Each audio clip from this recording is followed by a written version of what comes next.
from today's primary elections. The results will come in tonight. To the extent that they are definitive, will be interesting to see.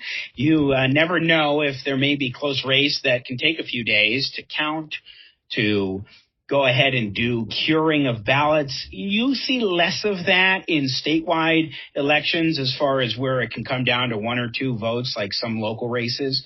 But nevertheless, it can happen, and you never know when you will actually have those results. Once again, Jimmy Sengenberger in for George Brockler. Heidi Ganahl is one of the candidates vying to be the Republican nominee to take on Jared Polis for governor, and she joins me now. Good morning, Heidi. How are you? Good morning, Jimmy. We're fired up. We just did a big honking wave over Bellevue and I-25. We've got a few more around the city today, but our volunteers are making calls, texts, doing all kinds of last-minute voter turnout. So let's get right to the top. Two-part question I've been asking every candidate. You kind of touched on the second part, but refresh us on who Heidi Ganahl is, why you're running for governor, and part two, how are you feeling on this primary day? Well, I'm feeling great. We have just been working our tails off trying to earn the votes of people all across the state for almost a year now. But the last 3 weeks since the Democrats dumped $3 million into our race to help my opponent have really fired everybody up. And we're seeing people activate all over the state to stop them from meddling in our primary. But, you know, I'm a mom on a mission. I have 4 beautiful kids, twins that are 10, a 12-year-old and a 26-year-old. I've been involved on the front lines of education reform for many years, opening charter schools, all in on school choice. I believe we have to fund the student, not the system, and give power back to parents.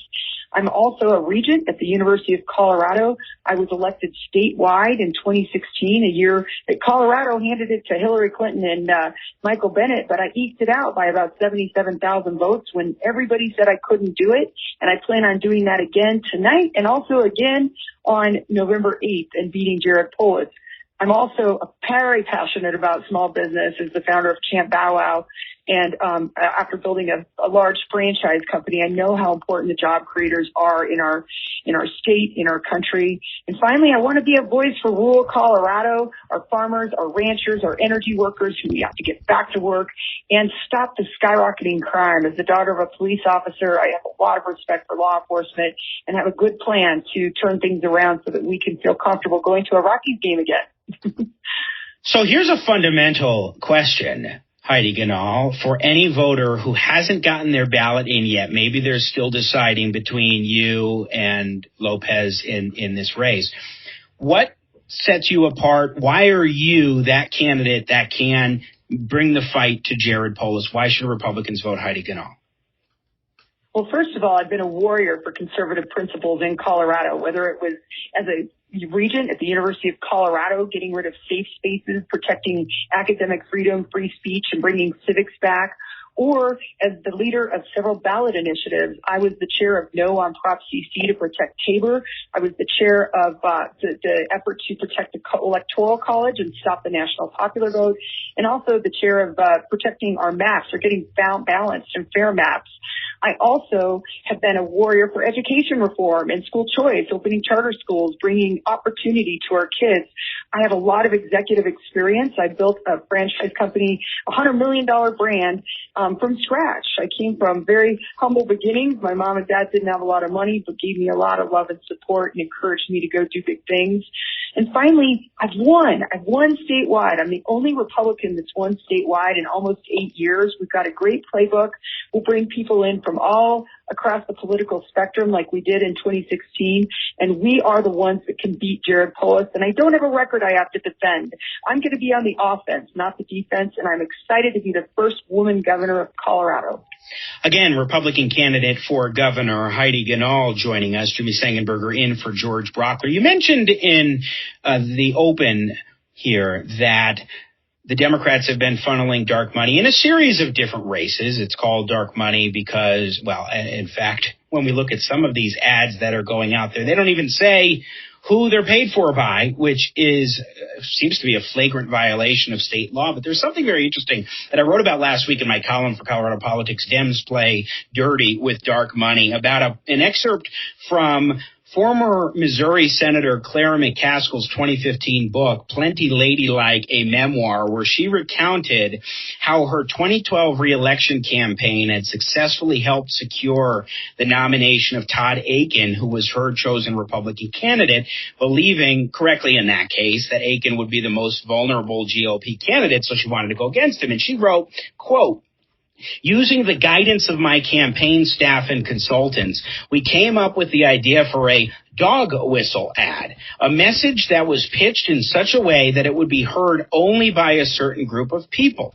I told my team we needed to put Akin's uber-conservative bona fides in an ad and then, using reverse psychology, tell voters not to vote for him, and we needed to run the hell out of that ad," close quote. So they spent $1.7 million, spending even more, she noted, to advance her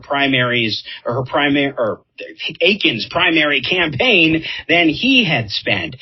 It is fascinating to me, Heidi Ganahl, when you see Democrats so vigorously playing in a Republican primary like this, pulling from the McCaskill playbook of 2012.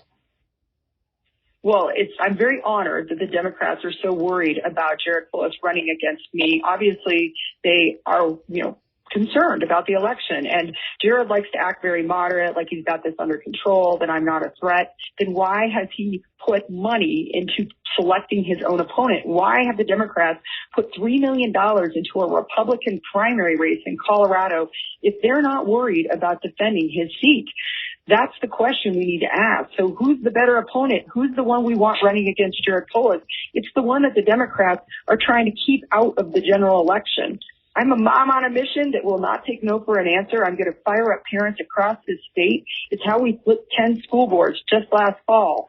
And I truly believe that's one of the keys to the election. I'm also excited to announce my lieutenant governor choice later this week, who is a great Hispanic leader in rural Colorado who will bring just a wonderful spirit to the campaign. And we're together going to roll up our sleeves and get this thing across the finish line. So, Heidi, let's get back to the substantive issues, because there's so much going on right now that people are struggling with. And one of those aspects is energy. We've talked about this with a couple of congressional candidates, but to me, we have a green little deal that Jared Polis has been ramming down our throats. And it's stunning to see that he gets national attention, where Fox News will bring him on and say he is fighting against the Democrat push for green energy because he knows it's going to raise costs. And all he did was common sense veto of a bill that would have required charging stations in every new home for electric vehicles. Meanwhile, he's gutting oil and gas, a critical industry in this state, and has since he took office. You go to Tabor and the Taxpayers' Bill of Rights and his flip-flop there and so forth. Your thoughts on the energy issue and on some of these changes or the narrative that he's been trying to cultivate?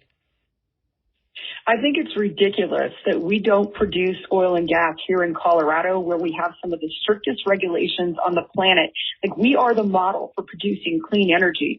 So why, if people care about the environment, don't they want us producing it here, where we know we do it in a good way, and instead going to Russia, Venezuela, and Iran to buy our oil and gas? Because we need natural gas. We cannot survive right now as a society without it. Everything in his new Green Deal here in Colorado, which is, he's a Biden puppet, honestly. He pretends like he's not. He doesn't want to be tied to Biden right now, or the skyrocketing gas prices. But those are a Polis premium. Everything he's done in Colorado has helped laid to these skyrocketing out of control gas prices. So we've got to get our oil and gas industry back to work here in Colorado. We've got to produce energy here so that we can be energy independent as a country also. And honestly, he is destroying the small towns of Colorado where the energy workers live and raise families. It's terrible. I did a tour of the Colorado coal plant and the power plant up there in Craig and Meeker, and that town is just devastated with the thought of all those jobs going away and the money that goes into the schools going away. How is he going to help those communities rebound if he gets elected for another term? I don't think he cares.